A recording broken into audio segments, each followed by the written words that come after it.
Welcome to today's podcast. Today we're going to be talking about executive functioning. Now I have a playlist on my YouTube channel. That's youtube.com @Ovitt. That's Ovitt. And you can go there and look at my different playlists. I have one on emotional resilience, which is a 50-week class that you're welcome to look at. I also have one on ADHD. And I'll be doing a lot of different things with ADHD, and in a sense this falls under it, but all of us need to function in the world, right? And so executive functioning is important, and it's important in relationships. I did a young marrieds class not too long ago, and one of the things I talked about was executive functioning. Why? Because it can cause so much trouble in our life. It can cause so much heartache because when we, someone asks us to go do something and our working memory doesn't remember it, and we go and we come back to go, what happened? What's wrong with you? Why? I asked you to go do something, you didn't do it. Or we're supposed to be somewhere on time and we're late all the time, and they laugh at first, but on the other hand, is it respectful? Why am I always late, right? Or someone's talking to us and boom, we're not focusing anymore, and they go, hey, listen to me, aren't you listening? And other people that don't have issues with executive functioning, perhaps like you or I do, they don't understand. I had a woman ask me to talk to her husband because he was a narcissist. Well, it ended up as I gave him a skills test on narcissism, and yes, he had some things that I admit, but we also found out that a lot of these were because of executive functioning issues, that if he worked on the skills to overcome these, a lot of that behavior would change, and therefore the attitudes that he's being a narcissist might fade away as well. I think when we don't change our executive functioning into the way they should be, people don't understand. And so, I often tell people that sometimes, because we can have executive functioning issues because of head trauma, childhood trauma can do it, substance abuse can do it, ADHD, age can do it. I mean, there's just a lot of factors where we can, at different times in our life, have executive functioning issues. And so what I like to tell people is that, hey, it's a reason, not an excuse, but it is a reason. And that helps the person that's receiving our lack of executive functioning to maybe be easy on us a little bit, to understand, but it doesn't take us off the hook. What it does is it allows us to say, hey, gee, I'm going to work on these skills, because we have the capacity to do these. All of us do. And so we just have to figure out how we can. Okay, so let me ask you a couple, quite a few questions here. See where you are. You can find these on the notes on the YouTube channel on here, and you can, or you can email me, ron@empowerministry.org. That's ron@empowerministry.org, and I'll be happy to send you the notes. Well, how are we with getting things done on time? How are we with getting things done on time? Never, rarely, sometimes, often, very often? Do we get things done on time? That kind of lends itself to what? Task avoidance, right? We tend to put things off. Remember school sometimes? I remember waiting till the last night to study or cram for a test, or I'll be up to 4 a.m. writing a book report. It's easy to get into. How about difficulty getting it organized? How organized are we? Now, is our room organized? Is our desk organized? Is our to-do list and the things we do, are we organized in our tasks? Here again, how often is it always, never, sometimes? Where are we on that scale? And here again, the good news is we can learn skills for these, and I'll have all kinds of videos for you to watch on each one of these issues. So stay tuned to the channel as we bring new things in. Subscribe if you can, and you'll find that we'll have more teachings on this. Forgetting appointments or obligations. There's an old saying: if it's not written, it doesn't. If it's not written down, it doesn't exist.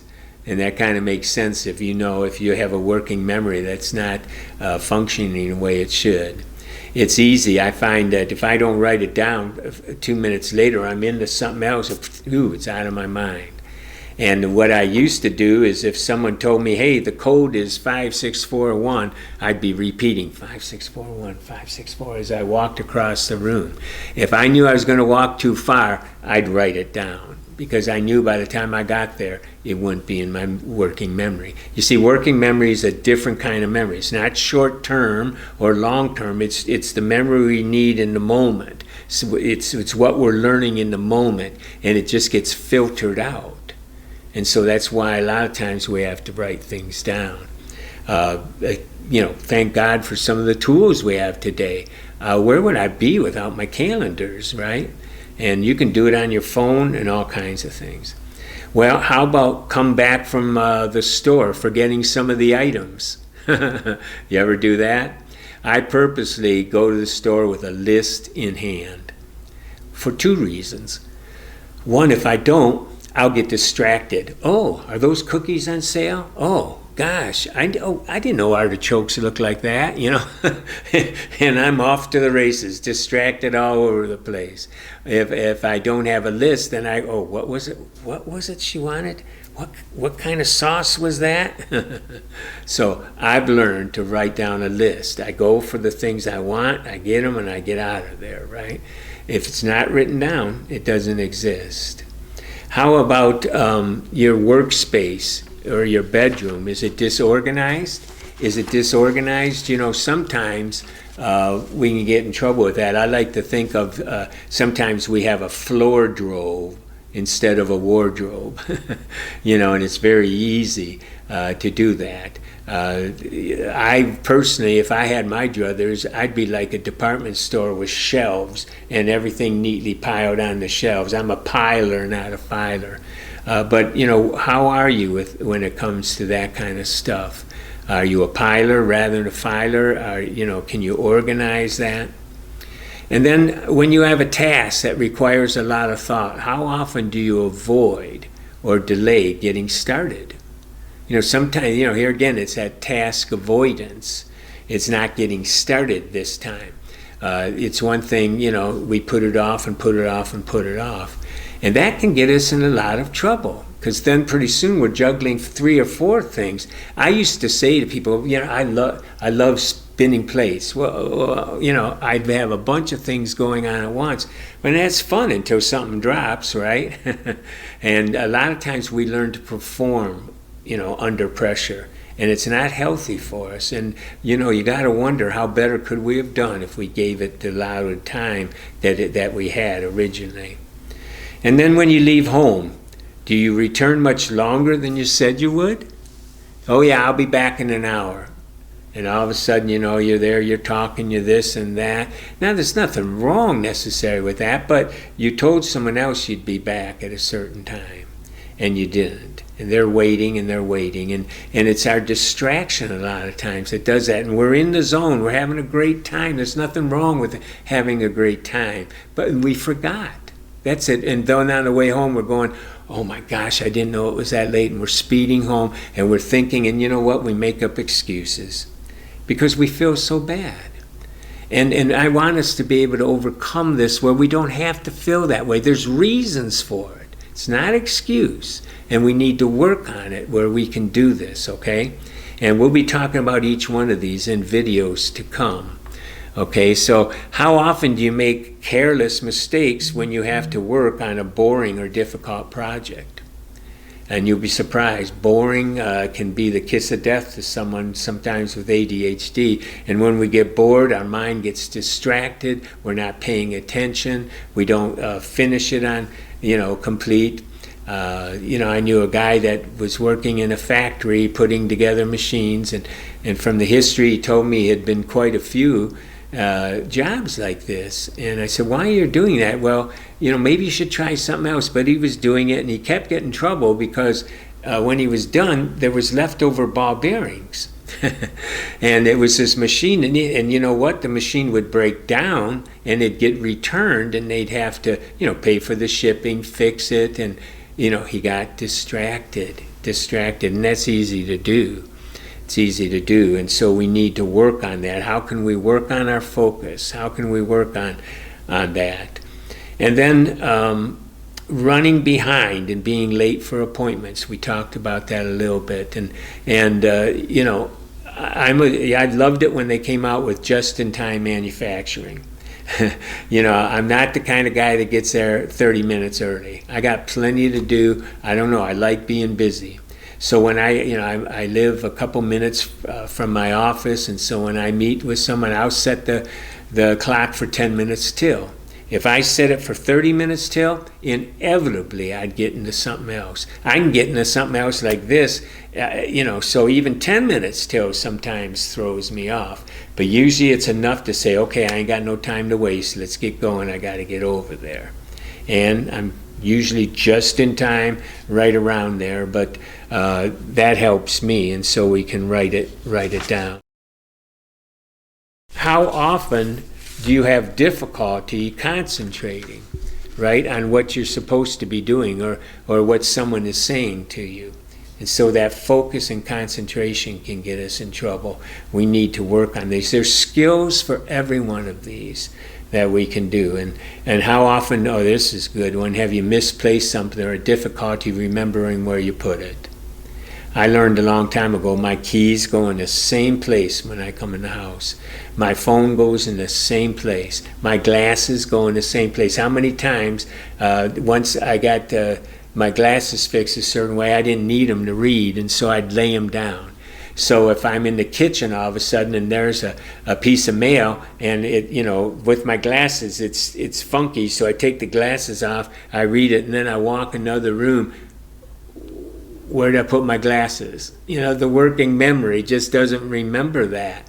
And so we need to have, ways of doing things where we don't misplace and lose things like that. And then, how often are we distracted by activity and noise? I love that program where there's this dog, right?